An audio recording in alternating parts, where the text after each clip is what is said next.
What is up, people of the internet? It is me, Real American Politics, back in with a new video. And before we start with today's topic, I have to say that I'm a little bit sick, as you can tell. Let's just say it was not a good idea to not dress warmly for like negative 12 degrees weather. It was not a good idea. So I'm a little bit sick right now, if you can tell. And I'll be a little bit sick probably for the next 2 or 3 videos, but hope that's fine with people. So to give my voice a little bit of a rest, I decided we're going to do a little prediction today. Not, what I truly believe is going to happen, but instead, the Republicans' best case scenario for 2022's Senate races. So instead of doing an actual prediction this month, for the every other month I'll do a prediction for best case scenario, worst case scenario, unique situations, because the monthly content of monthly predictions not very important until September, October, then November. So for now, we're gonna do like a bi-monthly prediction of, for fun, just kind of like what I think's a unique situation. And today, we're gonna have the best case scenario for Republicans in the Senate. Now, before we start today's video, I hope you enjoy these type of videos. If you do, smash your like button down below, subscribe, share with friends, hit the little bell, and yes, let's try to hit 300 likes on this video. That'd be greatly appreciated. And yeah, so best case scenario, let's get rid of all the obvious ones. We all know in a best case scenario, you don't gotta talk about Ohio, you don't gotta talk about Florida. In a best case scenario for Republicans, I would dare say you don't even have to talk about North Carolina. I mean, at that point, we're talking like an R plus 10, R plus 11 electorate. At that point, it's not really worth talking about, because, North Carolina, I mean, it's a weird state. I mean, it's slowly drifting Republican, kind of. So that's why I'm saying, best case scenario, Republicans win that by substantial margin. And I would also assume Wisconsin. This is like saying Ron Johnson, he had a one election, like a red wave year, but in the non-wave year, he actually did a little bit better, according to the national electorate. So I do believe in a best case scenario, Ron Johnson wins by like 10, 11 points. So these were the obvious safe states. As for safe Democrat states, I would assume California, Hawaii, Vermont, even a best case scenario, Phil Scott's not going to run. I mean, it's all but a certain he's not. I mean, it's like 99.9% he won't. And it's even then, it's like, why would you want that? He doesn't even want to do it, so I think the safe Democrat state. Now, this is a weird one to me. New York. Now, in a best case scenario, with Chuck Schumer on the ballot, I think Democrats, either way, excuse my coughing, but a little bit sick right now. I would believe that Schumer still wins by like 30 points. But if AOC somehow primary Schumer or something crazy like that, it could be close, but so that's why it's still a safe state, though. I don't think AOC's going to run. I think she would have announced it by now. But yeah, I think that's a safe Democrat state in all circumstances. So really, that's like 3 states that you would consider safe Democrat and best case scenario Republicans. So you got 11 possible states that Republicans could win, right? In a competitive, red wave year. This is an extreme cycle. Not saying it's going to happen, but this is like a best case scenario. Everything falls to shit for the Democrats. And we're going to start in Washington. Now, this is a unique state to me, because we had some polling data that I didn't realize about till a couple days ago that showed that Washington Senate race, even today, is fairly close for Washington standards. And that's with, expected R plus 6, R plus 7 generic ballot. If we're talking about R plus 14, or not R plus 14, that's Trafalgar's poll, but R plus 10, R plus 11, I may sound crazy, but in a best case scenario, it could be within 5 points. Now, I know Red Eagle made a prediction. He made Washington likely in his prediction, which I wouldn't disagree with. Likely Oregon. I know it's a meme, but in a best case scenario, it's not crazy to see Washington, likely to lean Democrat. That's not crazy. I mean, I mean, if the polling is showing it, like, competitive, more competitive than usual, not saying it really is, just saying a best case scenario, things fall a certain way, yeah, I could see it. Now, for Oregon, this is weird. It may vote to the left of Washington in a best case scenario. The polling there shows an opposite story. It's a bit more Democrat than usual, so it's not really that much of a talking point. But yeah, Oregon likely, again, that's a meme from 2020. If you don't know what I'm talking about, don't look it up. It's an old meme, but likely Oregon, again, not probably going to happen. Best case scenario, not crazy.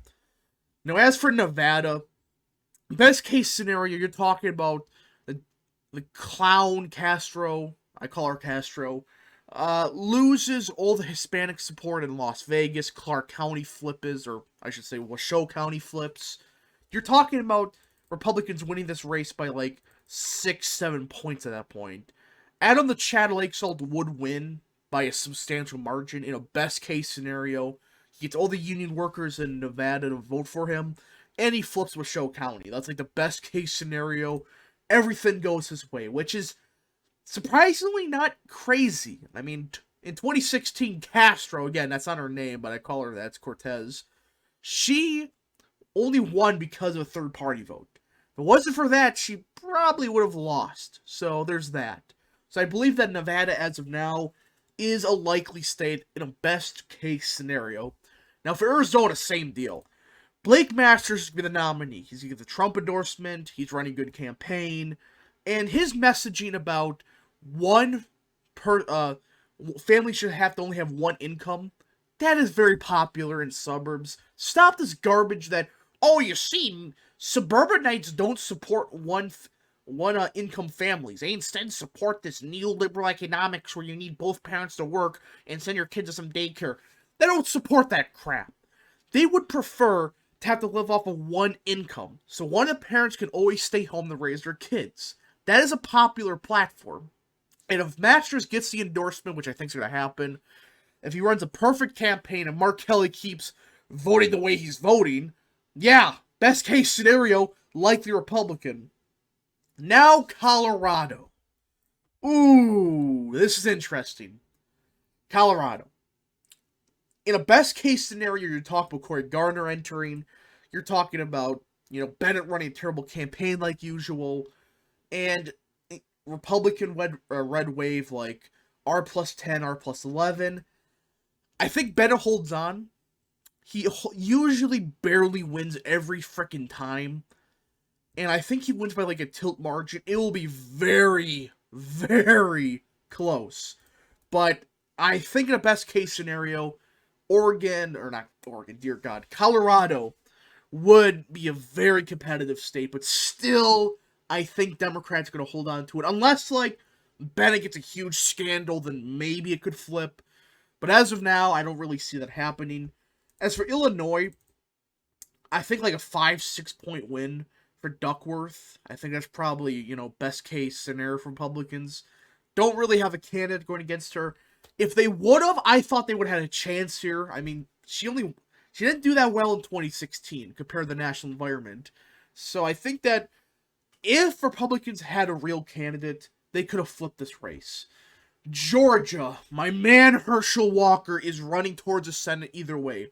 But in a best case scenario, he continues running this basically perfect campaign of, appealing somewhat to the establishment base, like the more establishment conservatives, but at the same time, like 90% of his messaging is a more blue-collar, populist, working-class message.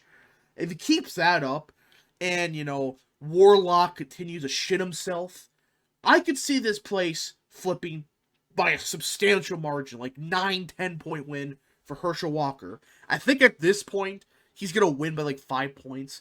The best case scenario, he reverses a ton of trends, and he runs his way to the U.S. Senate. Now, Pennsylvania. That Senate race is a complete and total shit show. And it appears that, I hate to say this, I mean, I'm sorry, folks, again for this. I think that Oz is the front runner as of now. Again, his economic platform, very good, alright? If he runs on that, I wouldn't have an issue with him. However, he has said some very interesting stuff in the past about certain groups that really don't sound conservative, but it seems like he's starting to somewhat like kind of like explain himself a little bit better. So it does appear that he was kind of forced to do some of those things, though some of those things he did say, like in a podcast about abortion, I don't trust. But again, he is still solid on economic issues. I mean, he was one of the only people back in March of 2020 that said, hey, we should probably reopen schools. So, is he the best? No. But is he better than people make him sound to be? Yeah, he's better. But I think in a best case scenario, Oz somehow in a bizarro world, he wins by like 4 or 5 points. That is just cursed. I mean, Dr. Oz in the Senate, dear God. We're going to have Oz, Herschel Walker, my God, Blake Masters in the Senate. Sign me up, except for Oz a little bit. But still, I think Oz is the front runner, and if he runs on, his campaign's actually been okay so far, surprisingly. So, I think that's not a crazy thing to say, a lean to likely margin in Pennsylvania. Now we got Maryland. Again, what I'm about to say, best case scenario. Hogan, it appears he's running. There's been polls where it shows he's up. And I'm not going to make it in my main prediction, like a lean R state. But a best case scenario, he actually runs, and he runs a decent campaign. I see him winning by roughly the same margin as Pennsylvania. That is cursed. I am sorry, folks. Your eyes are probably bleeding at the sight of this. But in Pennsylvania, I think it's just a bit more closer because Republicans, it's a shit show or primary. And it's just Republicans are just having a struggle trying to pick a nominee there. That's why I think it's closer than, like, Maryland. But Larry Hogan, again, he has issues. But for a Northeastern governor, he is better than most of those clowns up there. Now you got Connecticut. I made a video on the Connecticut governorship. I think the Republicans are going to pull that off. I still think, best case scenario, Democrats hold on like 6-7 points. My correspondent, James from Connecticut, he pretty much is saying, like, yeah, it's only the Connecticut governorship is, like, the only competitive thing in that state. So I think that Connecticut, the Senate race, best case scenario, like a 5-6 point loss for Republicans. Still a substantial improvement, but still, I just don't think it's going to happen. Now, New Hampshire. Best case scenario, lean. I think that Republicans, if they find a good candidate, if John Sununu enters, or Budick, I think that's how you say his name, runs a good campaign, and Red Wave hits Northeast, I could see this happening. Now, this is cursed. Lean Pennsylvania, lean Maryland, and lean New Hampshire. Just to make sure you guys don't bleed to death, I'm making Pennsylvania likely. I'm not gonna make that the same category. But again, it's different circumstances. I mean, this isn't like a presidential race where, Pennsylvania for 100% of the time will vote right of Maryland.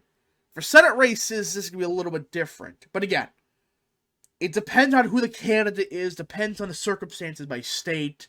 So yeah, I'll make it likely just to make your guys' eyes not bleed. And this is my current prediction. Best case scenario for Republicans, they end up with 55 Senate seats. And they have a potential to flip a couple more. Colorado, Washington, possibly Connecticut.